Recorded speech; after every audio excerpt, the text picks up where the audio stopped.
And Stanley Subramoney from PwC joined us for a look at whether there is convergence taking place between the BRICS countries. I think what we find firstly, Africa is on the move. Africa is the new frontier.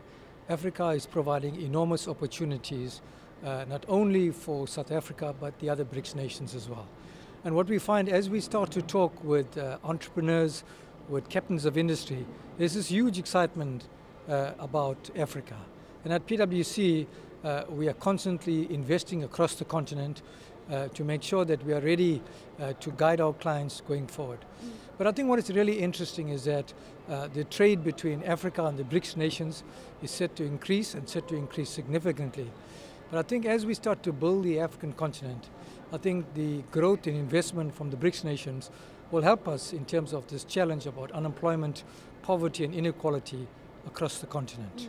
And of course, one of the key highlights today was the report back of the outgoing chair of the BRICS Business Council. What stood out for you in that report back? Well, I think when Mr. Patrice Motsepe gave his report, what to me was really striking was the warm relationship amongst the BRICS nations. Yes, we are a country. Yes, we are countries that are divided by culture, by language, by the food we eat.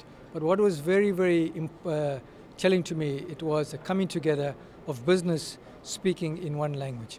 But more importantly, I thought what is very good was the continuing of building of trust amongst the BRICS nation. And this is important because business works on trust.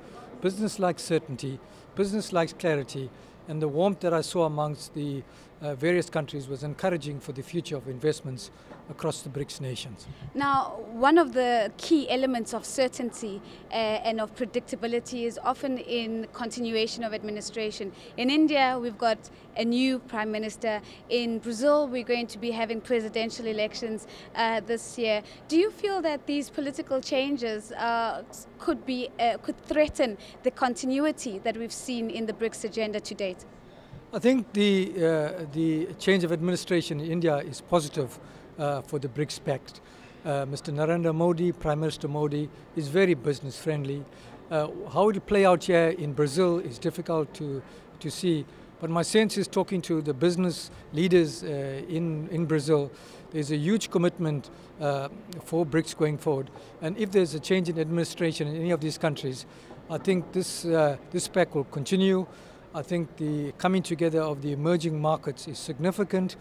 It's a new dimension. We live in a new world. We live in the age of technology. We live in the age of change.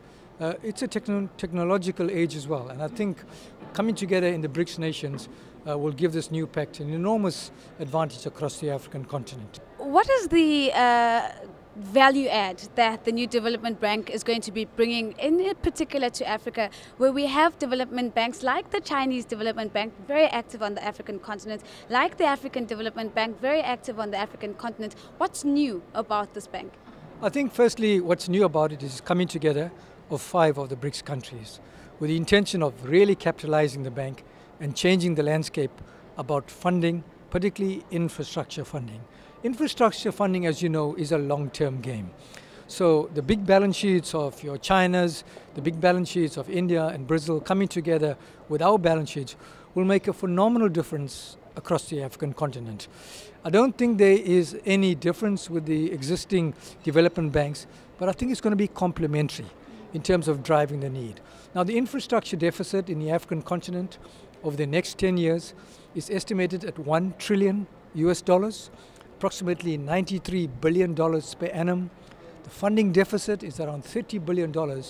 We need money, we need projects, but more importantly, we need project preparation and funding for project preparation. Africa's needs are enormous, and this new bank, I think, will be a game changer.